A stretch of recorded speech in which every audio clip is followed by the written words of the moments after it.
guys, welcome back to my YouTube channel. If you're new here, my name's Berna. I do all things fashion, film, all that kind of stuff. If you're a regular, hey, how you going? I hope you're doing great. Great to see you again.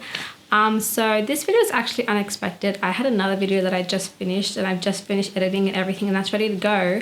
But then I had this video idea and I thought, you know what? I'm just gonna sneak this one in and maybe another one as well before I put that video out because it just came out of nowhere.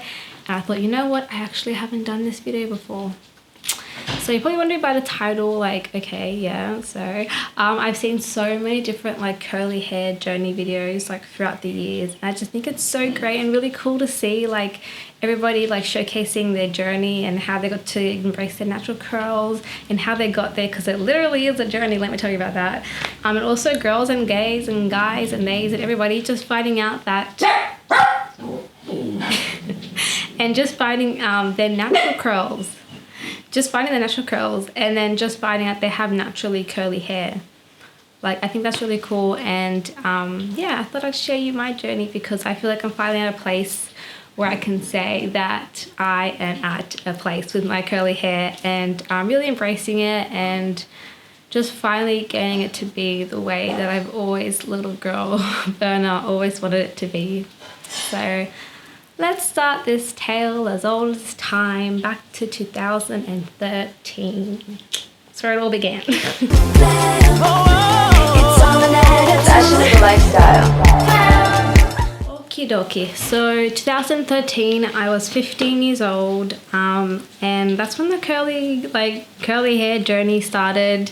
At that point at like 14, 13, I hated my curly hair. I just wanted to be like the cool girls and the popular girls and have my straight hair and the straight fringe and the fringe turned out to the side. Like, that was the time. Like, ugh, now that I think about it, why?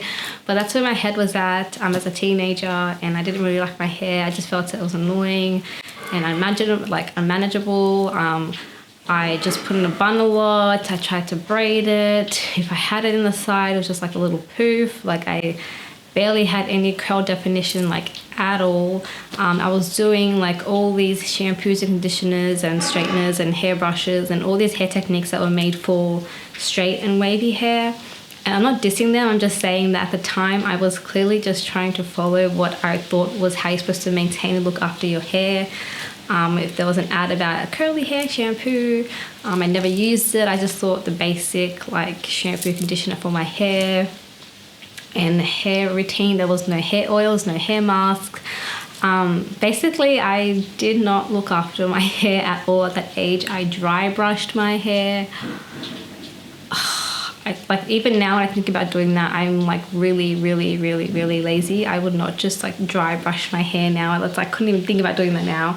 But yeah, I would dry brush my hair, which is, if you got curly hair, that's like no. And there was just no curls, just frizzy all the time, and I hated it. And I just had it in a braid like all the time. And then basically when I turned 15, I was at a point where I just said, you know what, enough's enough. I don't want to follow people anymore. I don't want to follow what everyone else is doing. I don't want to be like a sheep anymore. I don't want to just follow people. I was like, I'm just enough. Like, that was a year where, like, in the age where things changed, not just for my hair, but like my mindset and myself and my style and just the way I viewed everything. Like, 15 was the age that everything changed for me. And basically, like, I figured out, okay, these hair products that we have now for curly hair, all these brands and everything, they did not exist. There was barely any curly hair YouTubers. They were very hard to find. So as a teenager, I didn't really have that many resources.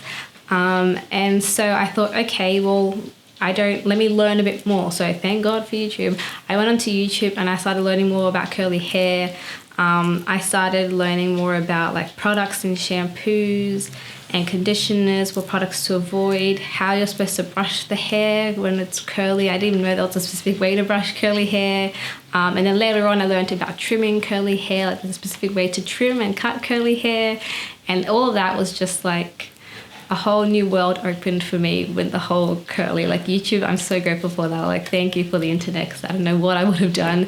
And then basically What else did I do next? Yeah, and then from before all that, I just looked at like shampoo conditioners for curly hair, and I started using those. Like, I'm not gonna diss, but I will say, do not use Head and Shoulders. Oh my god, if you've got curly hair, definitely check your hair porosity first, because it may work. But for me, it dried. That was the first shampoo conditioner I used outside of following like Nice and Easy and Tresemme and all that stuff. I used Head and Shoulders, and it dried the heck out of my hair. It was always itchy. Obviously, I didn't know because it was not suited for curly hair. I just thought, curly shampoo conditioner, you've got dry hair. I got frizzy hair. I got dry hair. That can help hydrate it. And it didn't. I've used Tresemme. I've used like every single specific branded shampoo conditioner you could absolutely think of. I've used it all. No joke. I have literally used it all. And then I spent so much money on that kind of stuff too, and I was like, why the heck is it not working? Why isn't my hair curly? Why is it still frizzy? Why is it really dry? And then I ended up straightening it at times as well, using a blow dryer to straighten it, which that didn't help either. By the way, with no heat protector. So there was that issue too. And then around like a year later, I was 16, 2014 comes around, and I start to learn more about actual hair itself. I'm like, okay, so don't worry about the products. How does my hair work? What kind of hair curl type do I have? Because there's different curl types, different curl patterns. And I'm around like a 3A, 3B. That's where my hair type leans towards, 3A, 3B.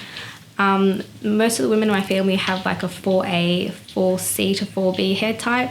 So also the haircut, cut and length of hair also can distinguish like curl pattern and hair.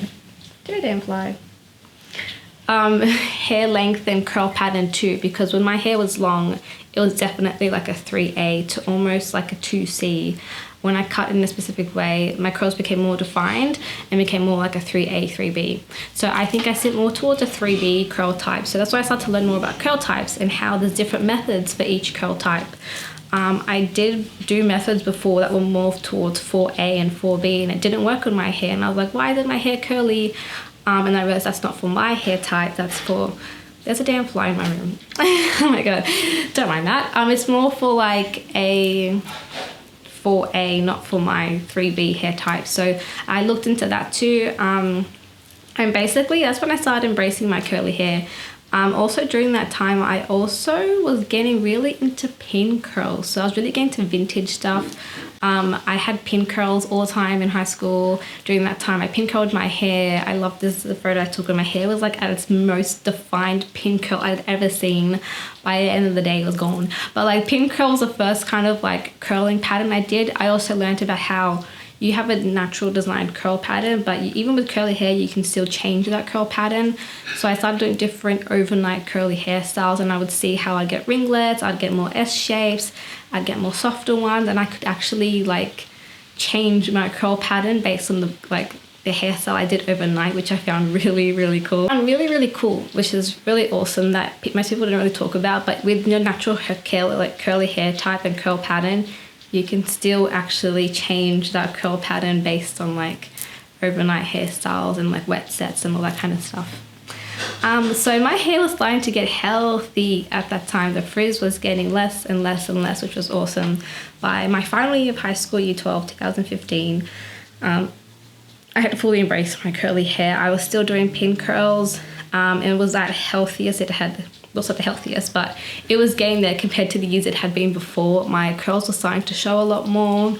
I played more, like I said, with overnight curly styles and curl patterns, and yeah, so I just continued to embrace that. By the end of the year though, my hair was pretty long, like around here, maybe a bit just underneath my waist. I got sick of my hair color and I bleached my hair, and I was the biggest regret of my entire life because it damaged the heck out of my curls and the heck out of my hair.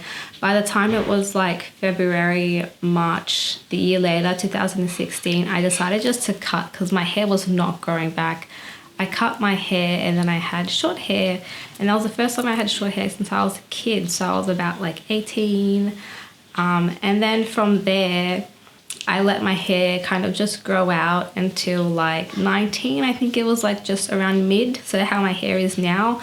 But I had like a blue black kind of color because I wanted to just get rid of that really rassy, grassy, like orange bleachy kind of color I had in my hair.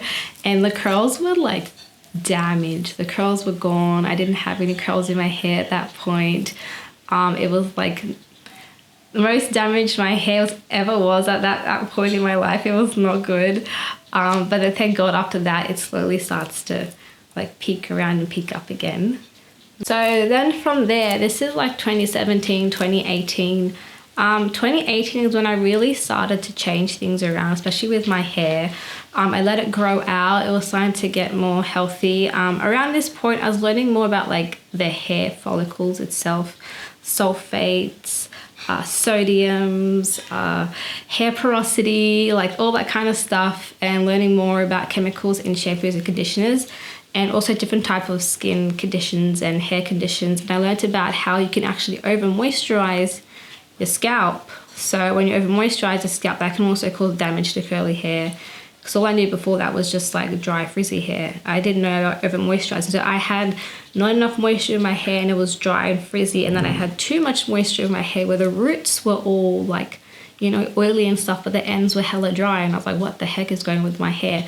So I will say some YouTubers that helped me along the way. My absolute favorite YouTuber who helped me so much is Curly Penny. I'm not sure if she still makes YouTube videos on here, but I will link her channel below because she helped me so much with my curly hair journey, like a ton. And I'm really glad like I could see later on the brand start to pick up on her skills and knowledge. It helped her on her curly journey. But yeah, her channels were like knowledge-wise for curly hair. It helped so much. I learned a lot. So I even still use it today when I go look for shampoos and conditioners. I still use those same techniques. I still read the ingredients bottle. I'm going to be that girl in the shampoo and conditioner aisle, reading the back of it and like scanning everything, because now I'm so much more cautious about what I let on my head and onto my scalp, because it is going to affect how my curls are going to come out later on. Yeah, so around like 2019, 2020, my hair was getting a lot better. Curls were coming around. I don't think I dyed my hair at that point. I think it was just natural. I was just letting it grow out.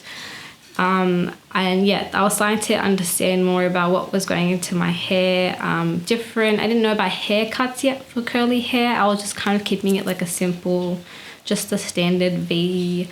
That's all I knew how to do for a very long time. Just the blunt cut, like straight cut across, and then just like a V. When I learned about the V, I think it was just before like pandemic, like pre-pandemic times, I learned about like how you can do a V shape for curls and how the back creates like a V, and it's just so pretty. And it looks so nice for curly hair, especially if you want length but a bit more definition.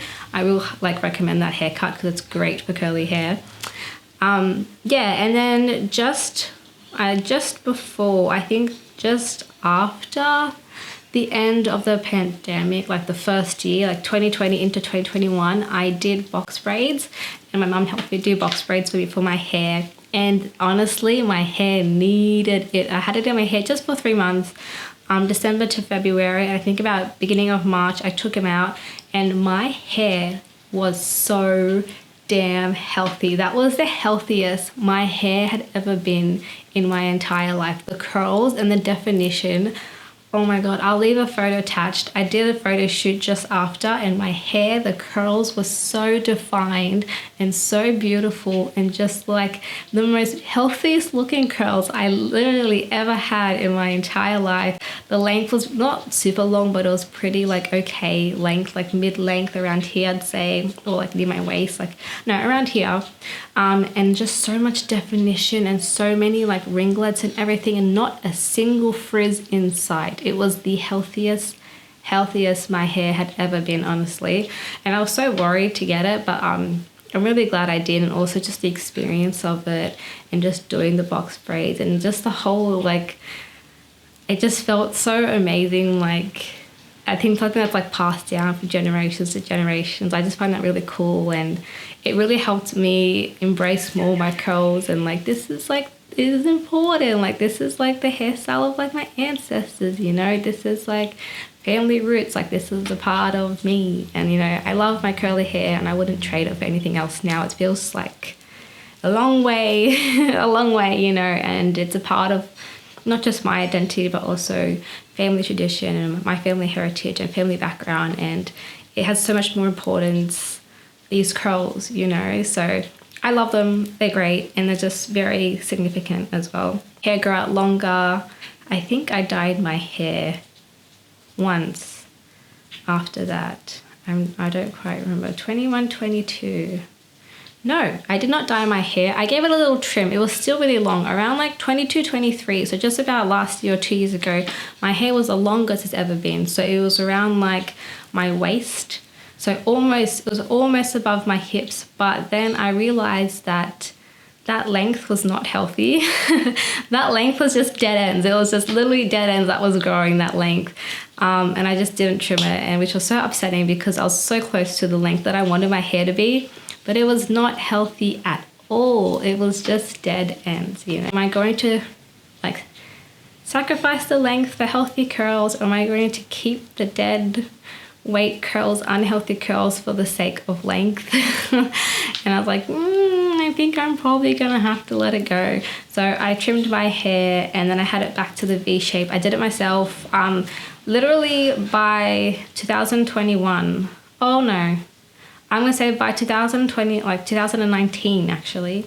By the end of 2019, I was starting to cut my own hair, because also all the experiences I had beforehand, getting my hair trimmed and cut, no one knew how to cut it properly. Like that is not a lie. Like a lot of people don't actually know how to cut curly hair unless you go to a specific salon, which is so frustrating because there's not that many curly hair salons, especially where I'm from. Like there's not that much at all. So I thought, you know what, I'm not going to trust anybody else with my hair. If something goes wrong, it'll be my own fault. It'll be my own scissors that cut the hair, you know. So I watched a lot of curly hair tutorials. I looked at reference images. I watched so many videos, like step by step by step, and always did just a couple centimeters first before I went shorter and shorter, or like trimmed more. And yeah, there have been times where I have made mistakes. Like I did fringes. I had like wouldn't have a curly fringe, but I had like a side swept fringe before. That was also a time where like my hair was really healthy. I'd finally had my curly hair at its peak, and I loved it, but I got bored. I got bored of my curly hair. I had my hair healthy for so long. It was going back to itself for so long. I had dyed it. I hadn't done anything with it for years. And I was like, you know what? I've reached peak. My hair's the healthiest it's ever going to be, and I absolutely love it, but I'm bored. I was just bored with how my hair was and how it looked. So that year, I also spent the whole year blow drying my hair straight, but I did use heat protectant. So I was a bit more secure and a bit more safe this time. And I didn't do it all the time, you know, not like every day. It was always like once a week or once in a while, or, you know, I did give my hair breaks in between. So I was a bit more cautious. So it was like, okay, we're gonna do something different. I gave myself a fringe as well. Oh my God, fringe and long hair. I felt, my Parisian self. I really felt it in my roots. They really came out. I loved the short hair, the short fringe with the long hair. I absolutely loved it. That wasn't too long ago as well, actually. I think that was 2021. I think post-pandemic, I think it was that I did. I really do change my hair a lot. I think it's really great because it's just, hair grows and comes and goes, and it grows back, and if it does grow back slow, it's still going to grow back, but it's fun, you know, as well too. So yeah, anything I did to my hair after that, after like the box braids and everything, it wasn't because I didn't like it. It was just my hair was at its healthiest, and I'd finally reached it, and I knew what it felt like, and I had it like that for a while, and I just got sick and seeing myself the exact same way for so many years. I was getting bored, and I was like, okay, I need to do something different, because this is like, I was changing, but my appearance was just still staying the same. I was like, I don't feel like the girl that I'm seeing in the mirror anymore. Like, I need to change something. So that's when I changed my hair. I got the fringe, and then I blow dried my hair that whole year healthily, like cautiously, hair oils and hair masks as well. I did lots of hair masks that year. I learned about the importance of hair masks. And different types of hair masks, one's to hydrate, one's to detoxify the scalp as well. So that's both very important for curly hair because they can make or break the curl pattern and weight and texture and everything of the curl. So I learned about that too. And that came along like just recently, like about 4 years ago, so not that long ago. Yeah, so hair's at now is at like a great equal pace. I'm at a point where now I feel like my hair is healthy and I can have expression with it. I can have fun with it.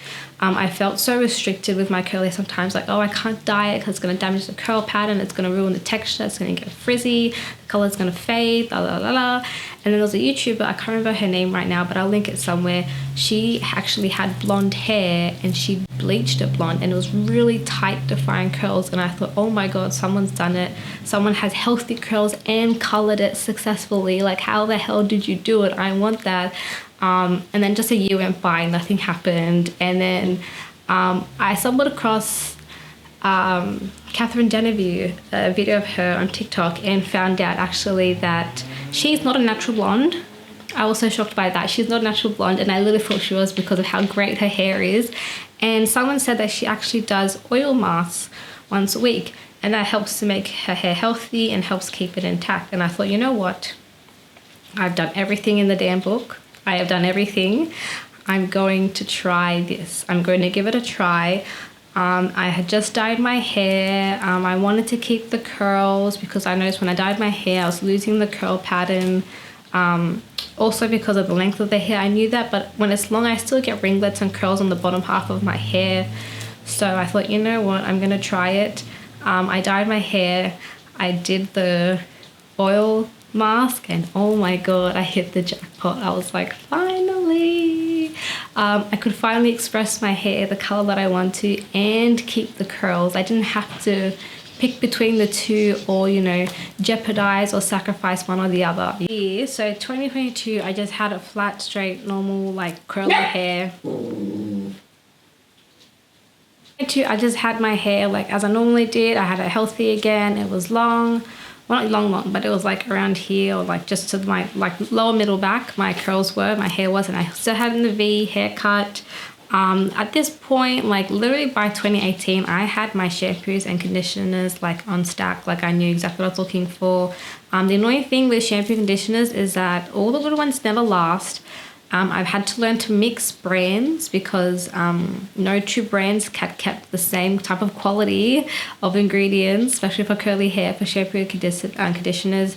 I've had really good ones like I've used for such a long time. They were so good, and for some reason they just stopped selling them. By the way, I did not spend a fortune on these. Like I think in America you call these like drugstore type products. Like here I would just get them at Kohl's or like Priceline. I would not be going to like Hair House, Warehouse for these shampoo conditioners. A lot of the times, like sometimes I feel like they just rip people off, especially girls with curly hair.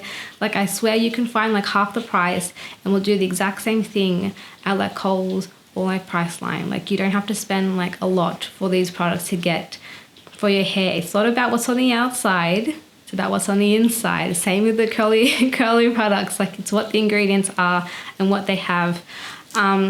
In the Curly Painting channel, she talks about sulfates and sodiums, and I remember there was that time where curly hair was becoming a trend and these companies were like sulfate free, and I actually bought into that and I read the ingredients at the back and they actually had so many sulfates in it. I was so frustrated, and it's happened for a long time that I was like, screw it, I just have to keep checking. When I need to buy new shampoos and conditioners because they don't sell it anymore, which is the reason why I would change brands, is because the ones that I always use, they don't sell it for some. There's no problem too, like they're always sold out, so I don't understand why they don't sell them. But like they're just gone. So I get a new brand and I always check, even if it says sulfate free, always check at the back if there's sulfates and sodiums and stuff in the shampoos and conditioners, because 95% of the time there is sulfates and sodiums in it, even when they say it's sulfate free. I honestly don't know how they get away with it here, but they do. And it's really frustrating because it's just going to damage your curls and you've wasted so much money on it too. And I've got a whole like bottle that you need to finish, or like a half empty bottle or quarter of a bottle that you can't even use because it's damaging your curls and your hair. So from my personal experience, please read the ingredients and check that actually, don't just look for the word sulfate. You have to actually look for the specific ingredient that's in there, because that is the only way you can get past all their little marketing techniques and tricks. Like, trust me, I know it's ridiculous. So that's how I've managed to survive both shampoo and conditioner and as a curly girl in a non-friendly curly girl world. Just last year was the first year that I actually dyed my hair every month for a full year. I'd never done that before, like ever. Whenever I had to dye my hair in the past, like I've dyed my hair a couple of times. The first color was like a purple, was in 2014, and then the end of high school, 2015, 2016, 2017 I did a blue black. I did that for a YouTube video, by the way, that Coraline video. Yeah, I dyed my hair blue black specifically for that video. I was that committed. 2018 I had it natural. 2019 I had it natural. 2020 I had it natural. I did the box braids. 2021 I had it natural. So I didn't dye my hair for a long time until just last year. Sorry. 2022 I had it natural. It's the new year. It always happens.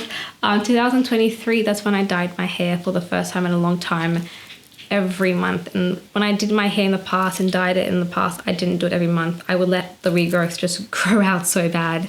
But this was the first time I did it consecutively for a full year.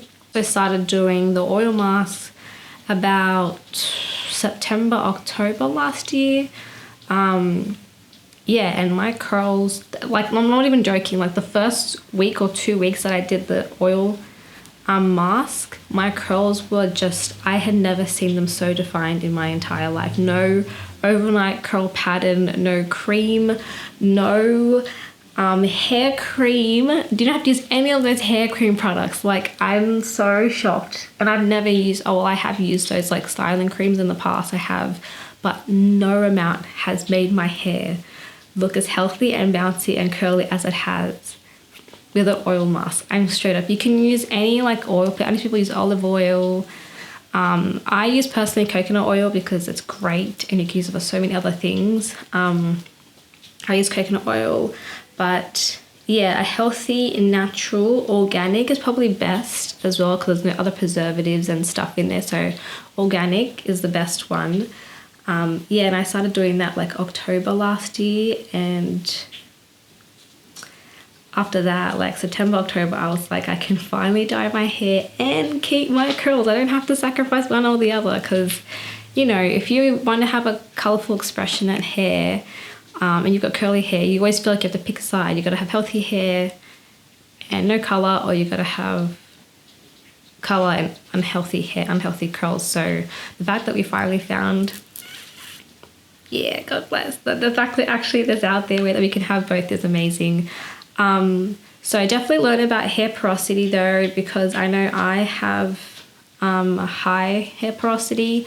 So what that means for me is that people who rinse their hair with cold water, and wash their hair with cold water and stuff for curly hair, that's not going to work for me. My follicles are just, the shafts are going to stay closed. I need hot water and hot showers, because that way my follicles, the shafts can open up, and that means the product can actually work. Because I've done that and I found out I had like high porosity, not low porosity. And I was like, I'm using these products, why isn't it working? I'm like, what the heck? I've done everything I'm supposed to do. I've done everything by the book. Why isn't it working? And then I realized because of my hair porosity. So that's very important. If you can, look up porosity of your hair type as well. That was another thing that I learned that helped a lot. Like, I love my long hair, but I'm not feeling it. I love the red. I'm definitely keeping the red. The red is definitely staying for a long time. Also, last year I call it my year of red, because I was experimenting different kind of shades of red for my hair type, and just like for my face and everything. I used bright red with a bit of purple in it, red with a bit of orange in it, red brown, a toned red down that's really like a chill red, bright summer red, like in your face, like a bright intense red. I've done every red, but not every red, but you know what I mean. And basically, yeah, figured out which red was my color, which one was better on my curls, which one didn't work well with my curls. So yeah, and that's currently where my hair is at with its hair journey. I still stick with like making sure the materials I use on my hair too was a big thing, like sleeping with a satin or silk pillowcase, using 100% pure cotton to dry your hair when it's wet, so not using a microfiber towel because that can cause frizz because of the friction. So literally using like cotton for your hair when you dry it. Air drying it. If you're going to blow dry it, make sure to blow dry from a downward position. That way the curls don't get pushed out, they get stayed down. Also, what products work best with my hair, what doesn't. Like some hair types and curl types might need to use a lot more products with moisture because it needs more moisture to define those curls, whereas some don't need that much. Maybe some needs just a little bit, so it still needs to define the curls, or curl serum to remove frizz, but maybe it might not need, like, I don't know, a hair mask because it has the moisture. Maybe you have a hair mask, and because you hair mask, you don't need a curl defining serum or a hair oil to reduce frizz and that kind of stuff. So you have to figure out what works best with your curls and what doesn't, and that's why it's literally a curl journey, because it's all just a game of figuring out if it works for you. Also, not using a brush, using a wide tooth comb and only brushing your hair when it's wet. That was a big one for me, and it was a life changer. The first time I ever saw definition in my curls was when I stopped brushing my hair when it was dry and started brushing it when it was wet. Changed the game completely. That was the first time, and I saw the signs change and the curls started to appear more, and I was like, whoa, that's so cool. I actually really do have curly hair. Yeah, so it really is just a game of like yes and no, and like figuring out what works best for your hair type and like for your curls and stuff. And like I said, everyone's hair curl type is different, everyone's hair porosity is different. So basically it's just figuring out what works best for you. No one really has a set like curly hair journey. No one's exactly the same. Everyone I know has different issues or experiences or products they use. It's really hard to follow someone's exact method, especially on YouTube and social media and stuff. So it's great to like get ideas or like to try and see if it works for you, but maybe don't follow it exactly to the T. I mean, unless it works. But I'm still trying to figure out what works best for you and what your curly hair routine looks like, because everyone's is so different, completely different. And it's basically just figuring out, yeah, what speaks and works for you. So that's basically like everything from my curly hair journey. Like that's just what I've been through, what I had to learn along the way. There's probably more that I left out, but there's just been so long and it's still ongoing. I'm still learning to express my curls and have fun with my curly hair. Don't think that curly hair has to be boring. Like there's so many different hairstyles you can do with it. There's so many different colors you can do with it. It's just about learning how to treat it properly and still like look after it and maintain it. Know when it's like overly moisturized and overly hydrated, or when it needs more hydration, when it's dry. Yeah, so it does take quite a bit of work for curly hair, but when you do it and it pays off and you figure out what routine and style works for you, you just keep going from there, and you've got the basis down, and you just, I guess, keep figuring out, and then just figure out how you can have more fun with it after you've figured out how to properly take care of it and stuff. So yeah, that's my curly hair journey. That's how we got to here. It was not easy, but we got there. Thank you so much for watching this video. I really hope you enjoyed it, and thank you for sticking around if you stuck around to the end of it. I really appreciate it. Just listen to my story. That's just like, you know, cool. Just listen to my story. That's just, you know, really cool. So thank you if you stuck around for the whole video, because I know it's lengthy. But yeah, this is my curly hair journey, and this is how it started and where it's been and where it's at now. And yeah, I'm really proud of my curls, and I really think it really shapes me and my personality and just me as a human being and who I am. And yeah, I feel like I'm good. I feel like I'm in my own skin. It feels great. So yeah, I hope you enjoyed this video. Don't forget to give it a like. Let me know down below what you thought about the video. If you're on your own curly hair journey, if you need some help, some tips or advice, feel free to comment. It'll be awesome because I can give you a ton of advice. Also, like if you just finish your curly hair journey or you're still on it, I mean, it's a journey that really ends, but if you want to talk about your experience, that'd be really cool to hear down below as well. Other people with curly hair, like how'd you find the whole thing? You know, that'd be really cool to hear your own stories too. Yeah, and I'll see you in my next video. Bye. It's on an attitude.